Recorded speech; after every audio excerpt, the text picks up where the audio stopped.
Alright guys, तो जैसे कि लास्ट पार्ट में हमने देखा था, लुओ फैंग और ब्लड क्लॉट पैलेस मास्टर मिलकर लॉर्ड एंग्योंग से फाइट कर रहे होते हैं। एंग्योंग कहता है, पैलेस मास्टर तुम तो काफी बड़ी पर्सनालिटी हो, तो आखिर तुम इस ह्यूमन लुओ फैंग की मदद क्यों कर रहे हो। इस पे पैलेस मास्टर कहता है, मेरी मर्जी, मैं चाहे किसी की भी मदद करूँ, तुम्हें इससे क्या है। और अब वो दोनों मिलकर उस पर हमला करने वाले थे। और अब आगे आगे पैलेस मास्टर अपने वेपन से लॉर्ड एंग्योंग से क्लोज रेंज में फाइट करने लगता है। लॉर्ड एंग्योंग भी अपने स्पेयर से उसके अटैक को ब्लॉक करके अटैक कर रहा था। साथ ही वो अपने फायर अटैक से पैलेस मास्टर पर हमला करता है और ये अटैक इतना ज्यादा पावरफुल था कि बस एक ही स्ट्राइक में पूरा प्लेनेट ही डिस्ट्रॉय हो गया था और पैलेस मास्टर इस अटैक को ब्लॉक कर लिया था। अब लॉर्ड एंग्योंग से लुओ फेंग फाइट करने लगता है, जहाँ वह दोबारा से अपने फायर अटैक से लुओ फेंग पर हमला करता है। तभी पीछे से पैलेस मास्टर आकर अपने स्पेयर से उस पर हमला कर रहा था और कई बार कॉन्टिन्यूअस लॉर्ड एंग्योंग पे अटैक करने के बाद पैलेस मास्टर उसे काफी दूर पीछे फेंक देता है। फ्रस्ट्रेट होकर लॉर्ड एंग्योंग अपनी डिवाइन एनर्जी से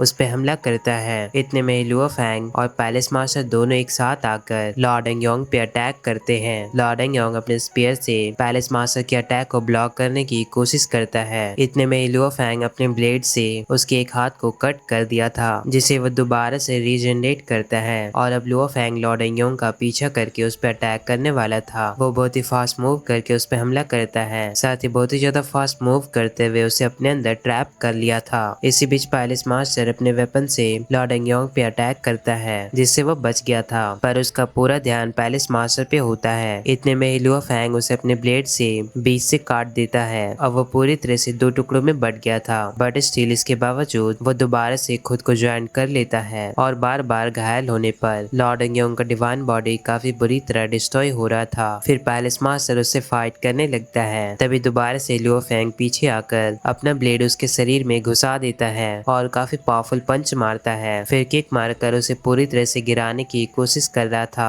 तभी पैलेस मास्टर भी उसे काफी जोरदार पंच मारता है और अब लॉर्ड एंग्योंग का हालत काफी बुरा हो चुका था। वो उस पंच अटैक से काफी दूर जाकर गिर रहा था। तभी दोबारा से लुओ फेंग आकर उसे किक मारता है और कहता है, तुम तो काफी घमंडी जैसा बिहेव कर रहे थे, इवन कि तुमने मुझे मारने की कोशिश की। और अब वो दोनों मिलकर लॉर्ड एंग्योंग को काफी बुरी तरह मारते हैं, इवन कि वो उसके शरीर के कई टुकड़े कर दिए थे। लेकिन फिर भी वो अपने सारे पार्ट्स को जोड़कर बोलता है कि ये लुओ फैंग जब अपने डोमेन और सारे टेक्निक को यूज करता है तो इसका combat power universe master 4th level तक पहुंच जाता है और ऊपर से ब्लड क्लॉट पैलेस मास्टर का level universe master 5th level पे है। मैं कभी भी इन दोनों से जीत नहीं सकता, इनसे जीतना बिल्कुल ही इम्पॉसिबल है। अब मेरे पास बचने का बस एक ही रास्ता है और वो है यहाँ से भागने का। अब वो फौरन ही वहाँ से भागने लगता है। तो गुस्से में ब्लड क्लॉट पैलेस मास्टर कहता है, तो तुम यहाँ से भागना चाहते हो, और वो काफी तेजी से उसका पीछा कर रहा था। लेकिन तभी लुओ फेंग कहता है, रुक जाओ, उसका पीछा मत करो, ये लॉर्ड एंग्योंग, इसे पूरी तरह से मारना काफी ज्यादा मुश्किल है। फिर Luo Feng blood clot palace master को अपने स्टोरेज रिंग में स्टोर कर लेता है और सीधा लाइट कर्टन की ओर जाने लगता है।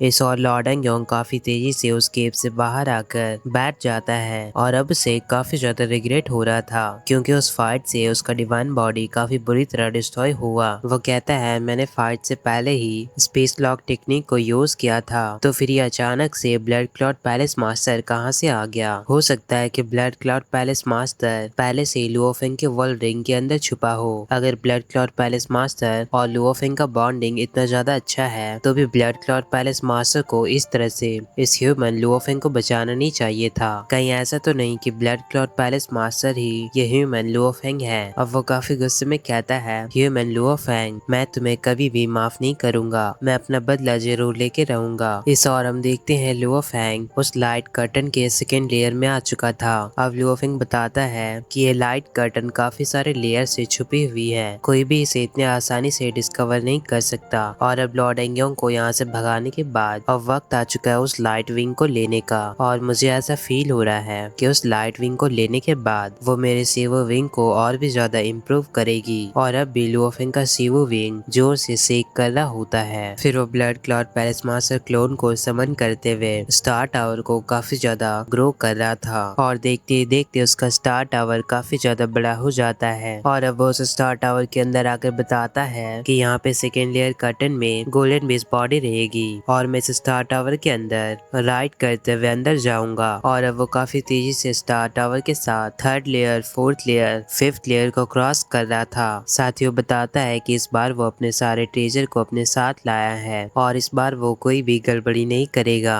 अब जैसे जैसे वो आगे बढ़ रहा था उसका सीवो विंग और भी तेजी से सेक कर रहा था और अब वो 9th लेयर में आ चुका है जहाँ से वो ब्रोकन स्टार दिखती है और अब वो उस स्टार के अंदर जाने वाला था। जैसे ही वो उस स्टार के अंदर एंटर करता है वो अपने सामने देखकर दंग रह जाता है क्योंकि अचानक ही उसके सामने काफी सारे ब्लेड अटैक होते हैं। इवन के उसे हैंडल करने का मौका तक नहीं मिलता है। बट लकीली वो लोग स्टार टावर के अंदर होते हैं तो सारा अटैक स्टार टावर को लग रहा था और उस अटैक के इम्पैक्ट से वो दोनों अनस्टेबल हो रहे थे। लुओफिंग बताता है लकीली उसके पास स्टार टावर की प्रोटेक्शन है और इसी प्रोटेक्शन के कारण उस अटैक का सारा इम्पैक्ट स्टार टावर के अंदर नहीं आ रहा है। पर इतना ज्यादा पावरफुल अटैक के कारण ये फर्क नहीं पड़ता कि मेरा विल पावर कितना ज्यादा पावरफुल है। अब मैं नॉर्मली स्टार टावर को आगे नहीं बढ़ा सकता। तभी लुओफिंग को आइडिया आता है और अब अपने स्टार टावर को काफी ज्यादा श्रिंक करने लगता है। फिर देखते ही देखते स्टार टावर काफी ज्यादा छोटा हो जाता है। इवन के अब स्टार टावर बिल्कुल एक स्टार डस्ट की तरह हो गया था जिसे बवाता अपने हाथों में लेकर दूर फूंक देती है और वह बिल्कुल एक डस्ट की तरह काफी तेजी से आगे बढ़ रहा था। अब लुओफिंग स्टार टावर के साथ उस स्टार में एंटर कर जाता है। अंदर एंटर होते ही वहाँ पे और भी सारे ब्लेड अटैक उस पे हमला करते हैं पर क्योंकि उसका साइज बिल्कुल एक डस्ट की जितना था तो कोई भी ब्लेड उस पे हमला नहीं कर पाता है। ये देखकर लुओफिंग काफी ज्यादा खुश होता है कि उसका प्लान वर्क कर गया। अब वो सारे ही ब्लेड बहुत ही ज्यादा फास्ट मूव करते हुए अटैक कर रहे थे पर स्टार टावर का साइज बहुत ही ज्यादा छोटा था और उन अटैक से स्टार टावर को कुछ भी फर्क नहीं पड़ रहा था। अंदर तो अतुका और बवाता मजे से अपनी लाइफ को एंजॉय कर रहे थे। बवाता बताती है बस 1 महीने के अंदर हमने 5 लाइट ईयर की दूरी को तय किया है और अब लुओफिंग अपने सामने उन अटैक को देखकर काफी ज्यादा दंग रह जाता है और कहता है ये बस एक जायंट लाइट विंग नहीं है बल्कि ये तो काउंटलेस डेंस ब्लेड लाइट से बनी हुई है। ये सारे ही डेंस लाइट अटैक आपस में मिलके जायंट विंग को फॉर्म कर रहे हैं और उसे अपने सामने काफी जायंट सा लाइट विंग दिखता है। तभी बवाता उसे उसके सेंटर में कुछ दिखाती है और बताती है कि इस विंग के सेंटर में एक छोटा सा लाइट विंग पेयर है और ये ही उसकी रियल सोर्स है। और अब लुओफिंग उसे देखकर काफी ज्यादा एक्साइटेड होता है और काफी तेजी से स्टार टावर को आगे बढ़ाने लगता है। तभी हम देखते हैं वो विंग काफी बुरी तरह घायल होता है और उससे ढेर सारी आंखें बाहर आकर डायरेक्टली लुओफिंग से कहती है दूर हटो, यहाँ से निकल जाओ, यहाँ से बाहर चले जाओ वरना मैं तुम्हें मार दूंगा। ये सुनकर लुओफिंग वहीं पे रुक जाता है और बताता है कि इसका विल पावर तो मुझे काफी ज्यादा कमजोर महसूस हो रहा है। ये लाइट विंग तो दिखने में काफी ज्यादा स्कैरी है पर इसका विल पावर इतना ज्यादा कमजोर कैसे हो सकता है। और अब लुओफिंग उसकी बातों को इग्नोर करते हुए और भी तेजी से आगे बढ़ रहा था। अब काफी दूर ट्रैवल करने के बाद बवाता बताती है कि हमें उस विंग तक पहुंचने में अभी 20,000 किलोमीटर बाकी है और बार बार वो ढेर सारी आंखें लुओफिंग से कह रहा था दूर हटो, यहाँ से बाहर निकलो वरना मैं तुम्हें मार दूंगा। साथ ही उसके आवाज में भी ऐसा फील हो रहा था जैसे कि वो बंदा खुद ही मुसीबत में हो। इस पे लुओफिंग उससे कहता है अगर तुम मुझे मार सकते हो तो तुम मुझे पहले ही मार दिए होते, इतना ज्यादा वेट करने की क्या जरूरत थी। ये कहकर लुओफिंग आगे बढ़ रहा था। अब भी वो बंदा लुओफिंग से कहता है बास्टर्ड, यहाँ से बाहर निकल जाओ वरना तुम काफी ज्यादा पछताओगे। इस पे बवाता उससे कहती है ये तो बस एक ही बात को बार बार रिपीट कर रहा है, ऐसा लगता है कि ये बंदा ज्यादा स्मार्ट नहीं है, इवन कि ये तो अर्थ के हाई लेवल मॉन्स्टर से भी ज्यादा स्मार्ट नहीं है। इस पे लुओफिंग कहता है हाँ ये तो काफी ज्यादा अजीब है कि इसके पास इतना ज्यादा लो इंटेलिजेंस है पर इसकी विल पावर इंसेनली स्ट्रॉन्ग है, आखिर ये क्या चीज है। और अब लुओफिंग बस उस विंग से 5,000 किलोमीटर दूर था। वो और भी तेजी से आगे बढ़ता है और अब वो उस विंग के काफी ज्यादा क्लोज आ गया था, बस 800 किलोमीटर दूर। इस पे लुओफिंग बताता है कि यहाँ पे जो एनर्जी का इम्पैक्ट है वो अब भी बिल्कुल ही सेम है, इससे फर्क नहीं पड़ता कि मैं 5,000 किलोमीटर दूर हूँ या 800 किलोमीटर दूर, उस एनर्जी का इम्पैक्ट बिल्कुल ही सेम है। ऐसा लगता है कि इस विंग का विल पावर का अटैक हर जगह बिल्कुल ही सेम है। बवाता बताती है हम केवल 400 किलोमीटर दूर है, 200 किलोमीटर दूर। तभी लुओफिंग को काफी ज्यादा अजीब महसूस होने लगता है। बवाता कहती है लुओफिंग क्या तुम ठीक हो, क्या अब तुम रुकना चाहते हो। लुओफिंग कहता है नहीं मैं ठीक हूँ, बस आगे बढ़ते रहो। और अब वो जस्ट 32 किलोमीटर दूर था। तभी उसे अचानक ही और भी ज्यादा अजीब महसूस होने लगता है। उस बंदे की आवाज उसके दिमाग में गूंजने लगती है कि यहाँ से बाहर निकल जाओ। लुओ फेंग फ्रस्ट्रेट होकर वहीं पे रुक जाता है और कहता है मैं अपने लिमिट तक पहुंच चुका हूँ, अब इससे और भी ज्यादा आगे नहीं जा सकता क्योंकि इसका विल पावर बहुत ही ज्यादा स्ट्रॉन्ग है। और लुओ फेंग वहीं पे रुक कर करीब 2 सालों तक खुद को रिकवर करता है और बताता है कि इन 2 सालों में वो अपने विल पावर की ट्रेनिंग किया जिससे उसका विल पावर काफी ज्यादा इम्प्रूव हो गया है। तभी वो उस विंग पे उस स्कार को नोटिस करता है और बताता है कि इस यूनिवर्स में इतना ज्यादा पावरफुल कौन है जो कि इतने पावरफुल विंग को बुरी तरह घायल कर दिया, और इतना पावरफुल ट्रेजर ऐसे घायल कैसे हो सकता है। इस पे बबाता बताती है ऐसे ट्रेजर को इस तरह से घायल करना ये काम हॉलीलैंड यूनिवर्स के 2 मिस्टीरियस क्रिएटर ही कर सकते हैं। इस पे लुओ फेंग कहता है जरूर इस विंग के साथ कुछ अजीब हुआ है, खैर मुझे सबसे पहले इस विंग को पाना होगा। और वो अपनी डिवाइन एनर्जी को यूज करते हुए उस विंग के पास जाता है, पर वह बंदा अपनी अटैक से लुओ फेंग की एनर्जी को पूरी तरह से डिस्ट्रॉय कर देता है। लुओ फेंग कहता है डिवाइन पावर वर्क नहीं किया। अब वो स्टार टावर को ऑर्डर देता है कि तुम ट्रांसफॉर्म होकर उस विंग को अपने करीब खींचो। स्टार टावर एनर्जी थ्रेड से उस विंग को बांधकर अपनी ओर खींचने लगता है। काफी ज्यादा कोशिश करने के बाद भी वो उस विंग को अपने पास खींच नहीं पाता है, तो लुओ फेंग स्टार टावर को 1000 किलोमीटर तक और भी ज्यादा बड़ा कर देता है। और इसके बावजूद भी वो उस विंग को अपनी ओर खींच भी नहीं पा रहा था। ये देखकर बबाता कहती है कि स्टार टावर तो इतना ज्यादा बड़ा होने के बावजूद भी वो इस विंग को खींच नहीं पा रहा है। सच में ये विंग बहुत ही ज्यादा पावरफुल है। और अब भी वो बंदा बार बार लुओ फेंग से कह रहा था बास्टर्ड यहाँ से बाहर निकल जाओ, तुम खुद अपनी मौत को मत बुलाओ। तभी एक दूसरा आवाज उससे कहता है ह्यूमन। ये सुन के लुओ फेंग शॉक रहता है और कहता है अब तुम कौन हो, और बताता है कि ये विल पावर पहले वाले से बिल्कुल ही अलग है। तभी वहाँ पे एक एल्डर अपेयर होता है और बताता है कि मैं इस विंग का स्पिरिट हूँ, मैंने कभी एक्सपेक्ट नहीं किया था कि बाहर मेरे जैसे और भी पार्ट्स होंगे। और अब लुओ फेंग को समझ आता है कि वो बंदा उसकी सीवो विंग को महसूस कर सकता है। लुओ फेंग कहता है तुम्हारा क्या मतलब है। एल्डर बताता है कि एक ग्रेट बैटल में वो अपने मास्टर को फॉलो कर रहा था, पर उस ग्रेट बैटल में मास्टर मारे गए और ये विंग भी काफी बुरी तरह घायल हो गया। इस विंग का ओरिजिनल स्पिरिट भी डिस्ट्रॉय हो गया था और बाद में जाकर मैं इस विंग का नया स्पिरिट बॉर्न हुआ। बस मुझे उस वार का बस कुछ ही सीन याद है और हमेशा से मुझे लगता था कि मैं ही इस विंग का एक स्पिरिट मौजूद हूँ, लेकिन अब तुम भी इसे महसूस कर सकते हो, मैं इस विंग का कोर हूँ। अब वो इमोशनल होते हुए बताता है कि मैं यहाँ पे एंडलेस सालों से कैद हूँ, बस इस स्कार के कारण जो कि मेरी बॉडी पे बनी है। इस ब्लड के अंदर बहुत ही टेरिफाइंग एनर्जी है जो कि मुझे यहाँ से आजाद होने में रोकती है। और वो विल पावर जो कि शुरू में तुम्हें यहाँ से आने से रोक रही थी वो इसलिए क्योंकि मैं तुम्हारी मदद से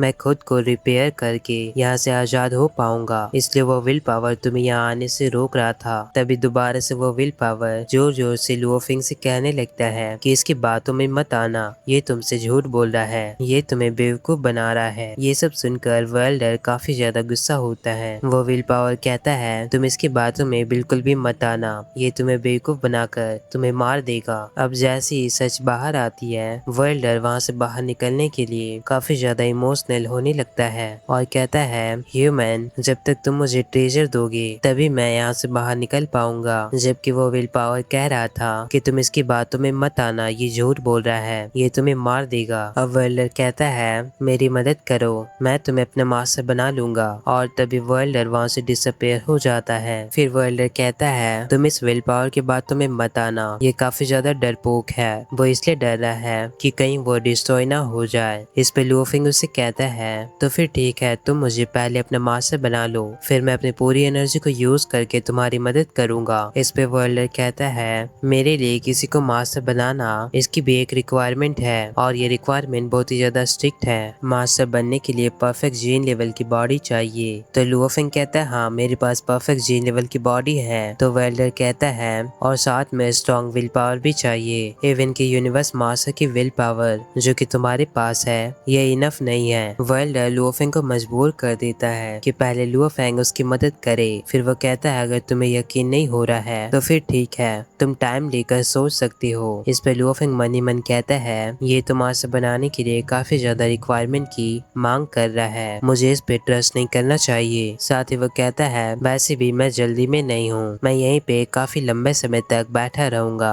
और इस टाइम मैं अपने विल पावर को इम्प्रूव करूंगा। अगर सचमुच ये मेरे लिए कोई ट्रैप बिछा रहा होगा तो ये इतने लंबे समय तक मेरा वेट नहीं करेगा। चलो देखते हैं आगे इसकी क्या प्लानिंग होती है। अब ऐसे ही काफी ज्यादा टाइम बीत जाता है। अंदर तो बबाता तुका से मजे ले रही थी, जबकि सो लुओफेंग अपने विल पावर की ट्रेनिंग कर रहा था। दूसरी ओर वेल्डर लुओफेंग के जवाब का वेट कर रहा था और देखते ही देखते 6 साल बीत जाते हैं। अब लुओफेंग नोटिस करता है कि स्टार टावर और उस विंग के बीच का डिस्टेंस पहले से कम हो गया है। तभी लुओफेंग को एक और आवाज सुनाई देती है और वह एक लड़की की आवाज होती है। ये सुनकर लुओफेंग काफी ज्यादा शॉक था। सब हैरान थे, बबाता तुका आखिर ये आवाज कहाँ से आ रही है। तभी लुओफेंग नोटिस करता है कि ये आवाज उसके सीवो विंग से आ रही है। लुओफेंग पूछता है, सीवो विंग क्या ये तुम हो? कहीं तुम्हारे अंदर भी स्पिरिट फॉर्म तो नहीं हो गया? कहीं तुम भी कॉन्शियसनेस गेन तो नहीं कर ली? सीवो विंग सही से बोल नहीं पा रही थी, वो बस कह रही थी मैं। ये सुन के लुओफेंग बहुत ही ज्यादा शॉक होता है। बबाता बताती है कि सीवो विंग इसका कॉन्शियसनेस अभी जस्ट ही बॉर्न हुआ है और इसे थोड़ा टाइम चाहिए ताकि इसका स्पिरिट थोड़ा ग्रो हो सके और तभी ये स्पिरिट सही से बोल पाएगी, बिल्कुल एक बच्चे के जैसा। अब बबाता खुद पर्सनली सीवो विंग को सारी चीजें सिखाने लगती है। इधर लुओफेंग दोबारा से ट्रेनिंग करने लगता है, जबकि अंदर बबाता सारी चीजें सीवो विंग को सिखा रही होती है। और अब सीवो विंग को काफी ज्यादा ट्रेन करने के बाद अब वो सही से बोल पा रही थी। वो डायरेक्टली लुओफेंग से कहती है, मास्टर मैं बाहर जाना चाहती हूँ, मैं उस लाइट को अपने अंदर एब्जॉर्ब करना चाहती हूँ, उस सोर्स लाइट को। इस पे लुओफेंग पूछता है, ये सोर्स लाइट क्या है? सीवो विंग बताती है, ये सोर्स लाइट इसके अंदर है, ये सारे ही सोर्स लाइट अटैक हैं और इसी से ये पूरा लाइट विंग फॉर्म हुआ है। मतलब कि वो पूरे लाइट विंग को एब्जॉर्ब करना चाहती है। बबाता कहती है, अब जाकर मैं पूरी बात समझ पाई। सीवो विंग के टोटल 6 पेयर हैं और ये सोर्स लाइट ही इसका कोर है। इसके पास एनर्जी स्टोर करने की एबिलिटी है और जो इस विंग का पहले मास्टर था वो एक्सट्रीमली पावरफुल था और उसका काफी सारा डिवाइन पावर इस सोर्स में स्टोर हो गया और इसी वजह से इस विंग के पास इतनी टेरिफाइंग पावर है। इसी के साथ ये पार्ट ये पेंड होती है।